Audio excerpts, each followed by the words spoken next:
अस्सलाम वालेकुम प्यारे व्यूवर्स, मैं हूँ शाहिद यूसुफज़ई और आप देख रहे हैं शॉप मेकर्स यूट्यूब चैनल। तो प्यारे भाइयों, पिछली वीडियो में हमने बहुत कोशिश किया कि सारा प्रोसेस एक ही वीडियो में बता दूँ, लेकिन नहीं हो सका। तो जो हमने प्रोसेस मुकम्मल किया था, अभी तकरीबन 10-12 घंटे उसके ऊपर गुज़र चुके हैं, तो आपको दिखा दूंगा कि वो कितना हार्ड हो गया है। और फिर उसकी कटाई करूंगा और फिर बाद में नूडल्स बनाऊंगा। तो आपको सारा प्रोसेस अभी दिखाऊंगा, तो इंशाल्लाह हमारे साथ रहे, आखिर तक वीडियो देखें कि कोई चीज़ मिस ना हो सके। तो चलिए शुरू करते हैं। तो प्यारे भाइयों, आप देख सकते हैं ये हमारा 12 घंटे पहले का प्रोसेस था ठालो वाला। तो ये आप देख सकते हैं, इसका कलर थोड़ा डर्टी वाइटिश आ रहा है। इसको अब हम काटेंगे।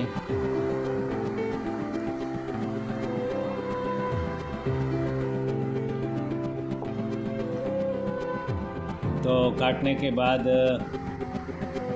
इसको हम प्लाडर में से गुजारेंगे, बड़ी जाली से इसका नूडल बनाएंगे। आप देख सकते हैं इसकी हार्डनेस बहुत ज़बरदस्त आई है।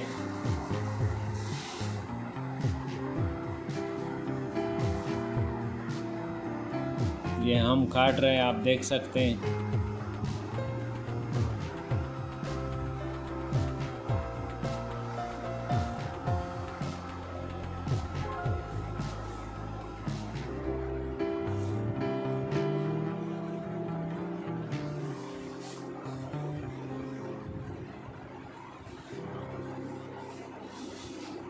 इसको इसी तरह से काटें।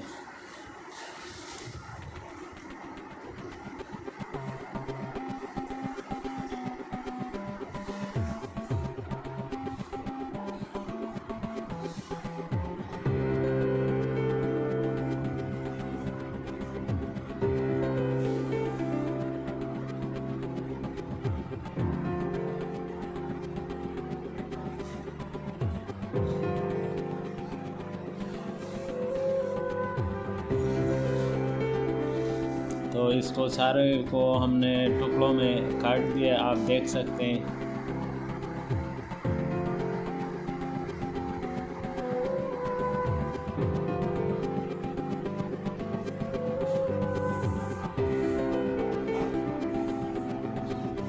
इसको अब हम प्लाडर में से गुजारेंगे। तो प्लाडर को हम अब ऑन करेंगे। हमने बड़ी जाली लगाई है प्लाडर को, आप देख सकते हैं। इस पे हमने पहले येलो साबुन वाला काम किया था।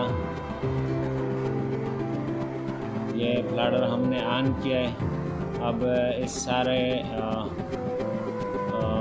साबुन को हम प्लाडर में से गुजारेंगे और इसको नूडल्स का शेप देंगे। तो आप देख सकते हैं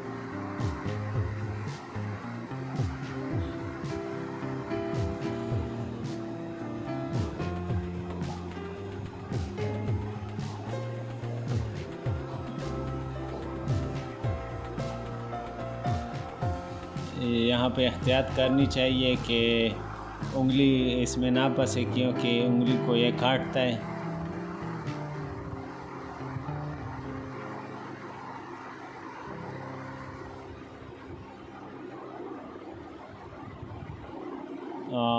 वैसे शाहिद हुसैन जोया बस आप जो है उसने ये मशीन बनाया है, तो उसकी ये बात बहुत ज़बरदस्त है कि इसमें चूड़ी फंसी है बीच में, इसने मुँह से काटा है और